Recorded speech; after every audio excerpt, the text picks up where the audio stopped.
Hello students, today we are going to cover one of the very important topic for CA Foundation Business Law subject, that is the quasi contract। तो देखिए students, इसको समझते हैं हम एक example से। ए था एक पर्सन, उसने शॉपकीपर को यहाँ पे कुछ गुड्स यहाँ पे उसके घर पे डिलीवर करने के लिए यहाँ पे कॉन्ट्रैक्ट किया कि ए ने को जो लिस्ट दी थी वो शॉपकीपर को ए के घर पे डिलीवर करनी थी। इन दोनों के बीच में ये कॉन्ट्रैक्ट हो गया और फिर वो ए उसको पेमेंट कर देता। अब शॉपकीपर ने क्या किया, ओके बोल दिया, लेकिन उसने गलती से ए के घर की जगह बी के घर पे पर्टिकुलर गुड्स की जो लिस्ट थी वो डिलीवर करवा दी। अब क्योंकि यहाँ पे शॉपकीपर के बीच में और बी के बीच में एक वैलिड कॉन्ट्रैक्ट नहीं था, ना कोई ऑफर था, ना कोई यहाँ पे एक्सेप्टेंस थी,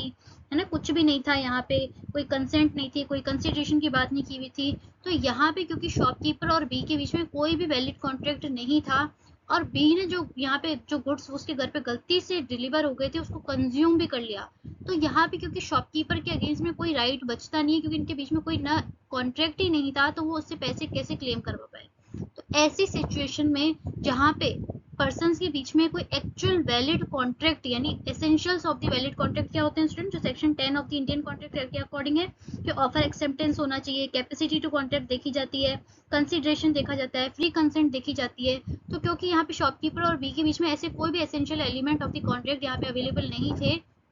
तो यहाँ पे शॉपकीपर को लॉस ना हो जाए, इसलिए ऐसे जो भी प्रैक्टिकल एग्जांपल है इसमें एक पर्टिकुलर पर्सन के जो भी सिचुएशन में यहाँ पे उसके इंटरेस्ट को प्रोटेक्ट करने के लिए यहाँ पे एक क्वासी कॉन्ट्रैक्ट का यहाँ पे कंसेप्ट लाया गया है। तो क्वासी का मतलब होता है स्टूडेंट, ध्यान से समझिए, क्वासी मतलब resembling to something, seeming to be something, कुछ यहाँ से रिजेंबल करना, मिलता जुलता होना किसी से, resembling to something. Quasi contract का मतलब होता है यहाँ पे रिजेंबलिंग टू दी कॉन्ट्रैक्ट, यानी ऐसे रिलेशन जो कि रिजेंबल करते हैं कॉन्ट्रैक्ट की तरह, those that are not the actual valid contracts, यानी कॉन्ट्रैक्ट एक्ट के अकॉर्डिंग वो एक्चुअल वैलिड कॉन्ट्रैक्ट नहीं है, लेकिन वो क्वासी कॉन्ट्रैक्ट की यहाँ पे डेफिनेशन में आ जाते हैं ताकि किसी भी पर्सन को यहाँ पे लॉस ना हो। अब देखिए यहाँ पे क्वासी कॉन्ट्रैक्ट जो बेस होते हैं वो principle of equity, justice, good concise के ऊपर बेस्ड होते हैं, और यहाँ पे रेस्ट अपॉन द मैक्सिम, यहाँ पे जो काम में लिया जाता है कौन से क्वासी कॉन्ट्रैक्ट के कॉन्टेक्स्ट में, no man must grow rich out of the another person's loss. क्योंकि यहाँ पे शॉपकीपर को लॉस हो गया तो यहाँ पे भी उस पर्टिकुलर गुड्स को कंज्यूम नहीं कर सकता फ्री में एक पर्टिकुलर शॉपकीपर के लॉस के ऊपर। तो ये चीज है, यहाँ पे इक्विटी, जस्टिस, गुड कंसाइज का यहाँ पे कंसेप्ट अप्लाई किया जाता है। अब देखिए यहाँ पे इसको पढ़िए, अब समझ में आ जाएगा। An obligation imposed by law upon a person for the benefit of another in the absence of the contract, यानी अपॉन अ पर्सन यानी लॉ बी के ऊपर ये यहाँ पे ऑब्लिगेशन डाल देता है for the benefit of the another, यानी हमारे एग्जांपल में for the benefit of the shopkeeper, तक कि शॉपकीपर को यहाँ पे कोई लॉस ना हो, तो बी के ऊपर लॉ ये ऑब्लिगेशन डाल देता है कि वो उस पर्टिकुलर गुड्स को जो गलती से उसके घर पे डिलीवर हो गए थे उसका पेमेंट उसको शॉपकीपर को करना ही पड़ेगा, क्योंकि यहाँ पे शॉपकीपर को लॉस नहीं होना चाहिए। तो ये तो एक एग्जांपल है, इन रियल लाइफ ऐसे बहुत सारे एग्जांपल होते हैं जहाँ पे essentials of the valid contract यहाँ पे नहीं यहाँ पे प्रेजेंट होते हैं किसी भी केस में, लेकिन वो जो केसेस होते हैं, वो जो रिलेशंस होते हैं, those are resembling to the contract, यानी कॉन्ट्रैक्ट से मिलते जुलते होते हैं। तो ऐसे में किसी पर्सन को लॉस नहीं होना चाहिए और दूसरा पर्सन को उस पर्टिकुलर पर्सन के लॉस से कुछ बेनिफिट नहीं होना चाहिए, तो इसको प्रोटेक्ट करने के लिए क्वासी कॉन्ट्रैक्ट आता है। तो अब देखिए स्टूडेंट, यहाँ पे features of the quasi contract, ये लॉ इम्पोज करता है,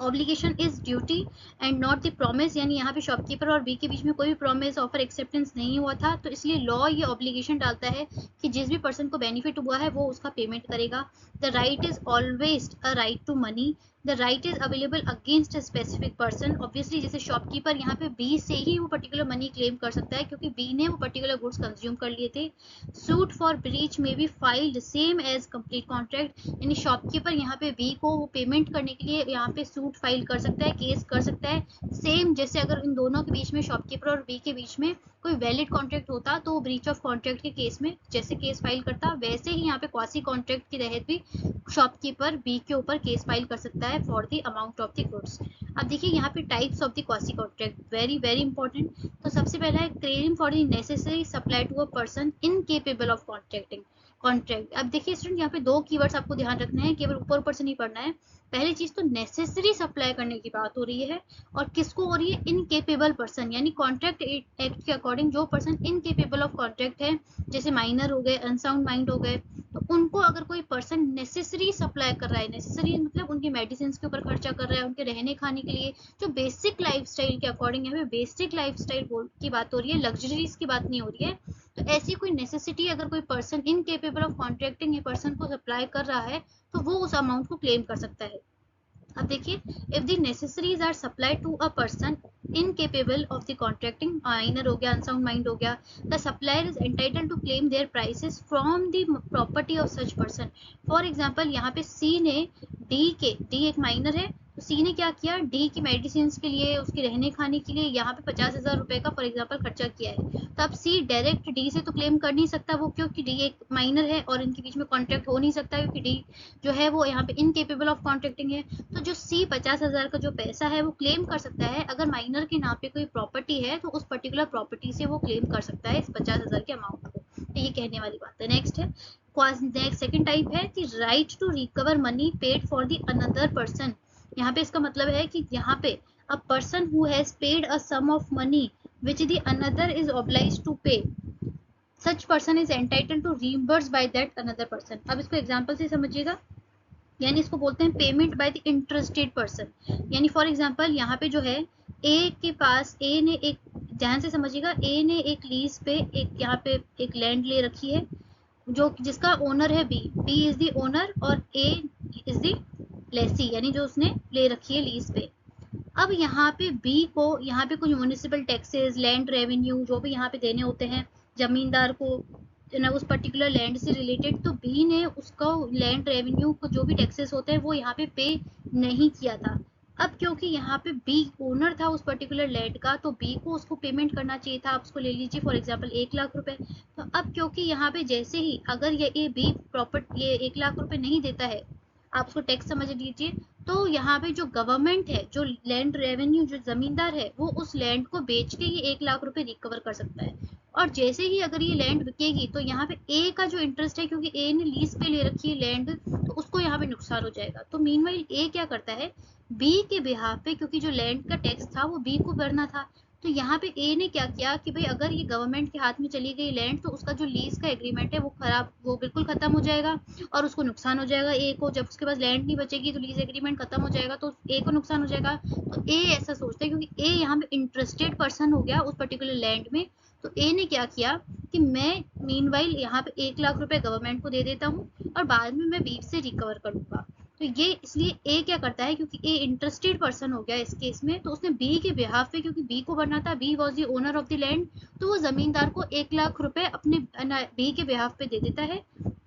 अब यहाँ पे ये बात आती है क्वासी कॉन्ट्रैक्ट। अब बी एक फॉर एग्जांपल बी बाद में मना कर दिया कि मैंने तो तुझे बोला ही नहीं था तुम भरो, क्योंकि तुम खुद इंटरेस्टेड थे उस लैंड की लीज एग्रीमेंट में, इसलिए तुमने भर दिया, तो मैं तुम्हें अब नहीं दूंगा। तो यहाँ पे ए को नुकसान हो जाएगा। तो इसीलिए यहाँ पे ए के इंटरेस्ट को प्रोटेक्ट करने के लिए यहाँ पे जो लॉ होता है, जो क्वासी कॉन्ट्रैक्ट होता है, जो वो ऑब्लिगेशन डालता है बी के ऊपर कि वो ए को इस 1,00,000 रुपए का पेमेंट करे। तो यहाँ पे ये second type of quasi contract के तहत आता है कि right to recover money paid by the another person, यानी इसको दूसरा भी बोलते हैं payment by the interested person. तो B is obliged, B is under the obligation to pay ₹1,00,000 to ए, क्योंकि एक्चुअल जो ड्यूटी थी वो 1,00,000 रुपए भरने की, वो तो बी की ही थी। ए ने तो अपना इंटरेस्ट बचाने के लिए मीनवाइल वो 1,00,000 रुपए भर दिए, तो बी को ए को 1,00,000 रुपए देने ही देने पड़ेंगे। इन दोनों के बीच में भले ही कोई कॉन्ट्रैक्ट, एक्चुअल कॉन्ट्रैक्ट नहीं हुआ हो, लेकिन क्वासी कॉन्ट्रैक्ट के अकॉर्डिंग, क्योंकि those are the relation resembling to a contract, तो बी को ए को 1,00,000 रुपए देने पड़ेंगे। तो ये था second type of quasi contract.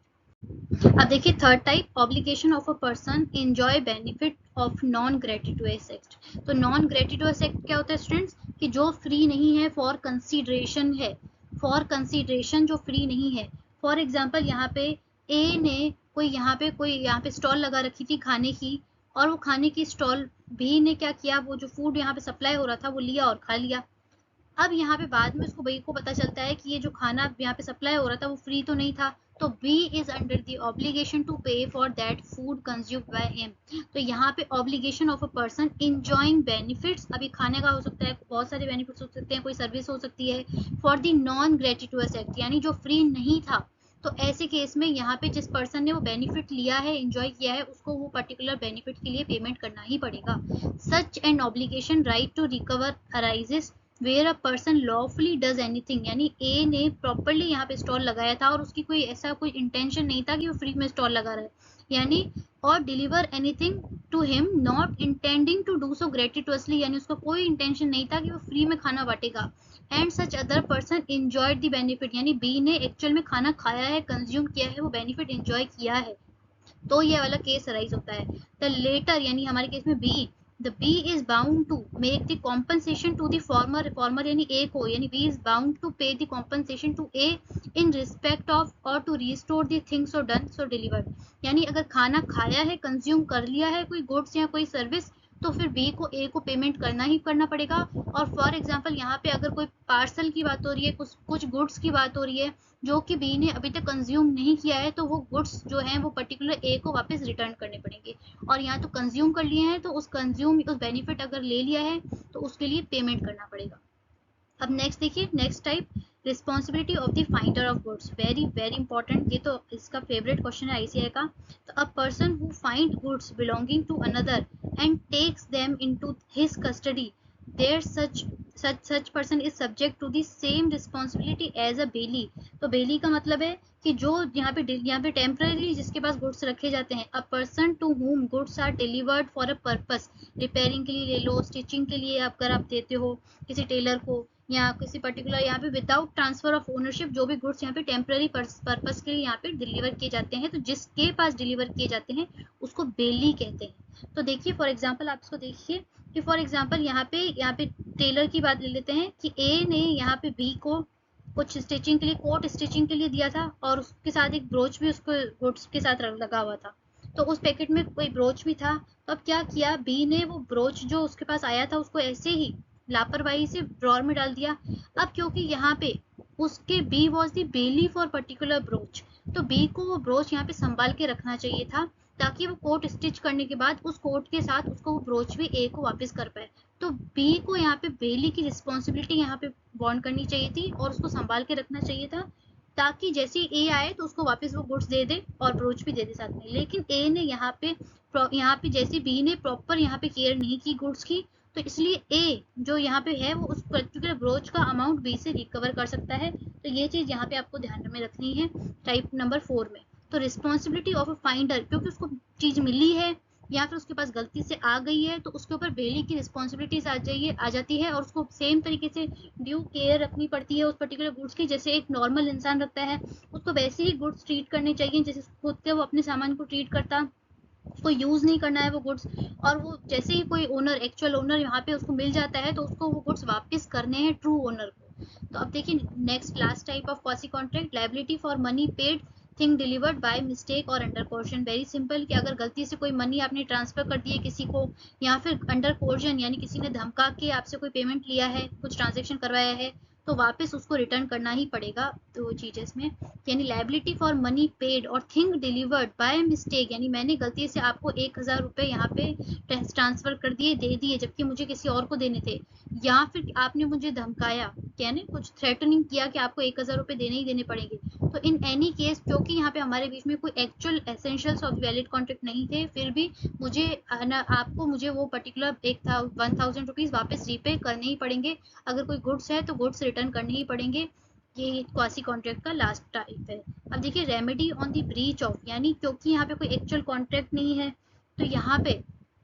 फिर भी यहाँ पे breach of the actual contract का यहाँ पे अप्लाई होता है, यानी जैसे कोई एक्चुअल कॉन्ट्रैक्ट की ब्रीच पे जो प्रोविजंस लगते हैं, सेम वहाँ पे क्वासी कॉन्ट्रैक्ट की ब्रीच पे भी लगेंगे, कि when the obligation created by a quasi contract is not discharge, आपने मुझे वापस 1000 रुपए नहीं दिए, या आपने मुझे ब्रोच टाइमली नहीं दिया, आपने मुझे 1 लाख रुपए उस लैंड रेवेन्यू टैक्स के वापस रिटर्न नहीं किए, तो द इंजर्ड पार्टी यानी जिसका लॉस हुआ है is entitled to receive the compensation same as the defaulted party had contract to discharge as it had broken his contract, यानी जो एक्चुअल कॉन्ट्रैक्ट के ब्रीच के ऊपर जो कॉम्पनसेशन देना होता है नेक्स्ट पार्टी को, सेम वो आपको इस वाले क्वासी कॉन्ट्रैक्ट के ब्रीच पे भी देना पड़ेगा, क्योंकि ब्रीच चाहे क्वासी कॉन्ट्रैक्ट की हो चाहे एक्चुअल कॉन्ट्रैक्ट की हो, ब्रीच इज ब्रीच। तो जितना भी यहाँ पे कॉम्पनसेशन बनता है वो आपको उस अगली पार्टी को देना ही पड़ेगा। तो स्टूडेंट्स ये था हमारा ये क्वासी कॉन्ट्रैक्ट का meaning, types of quasi contract. तो this was one of the very important topic for Indian contracts act. तो आई होप आपको समझ में आया होगा। For more such content please like and subscribe our channel. आपके जो भी क्वेश्चन हो इस टॉपिक से रिलेटेड या जो भी टॉपिक से रिलेटेड, तो आप कमेंट बॉक्स में लिख सकते हैं, हम उसका आंसर कर देंगे और उसके ऊपर वीडियो भी बनाएंगे। तो थैंक यू सो मच।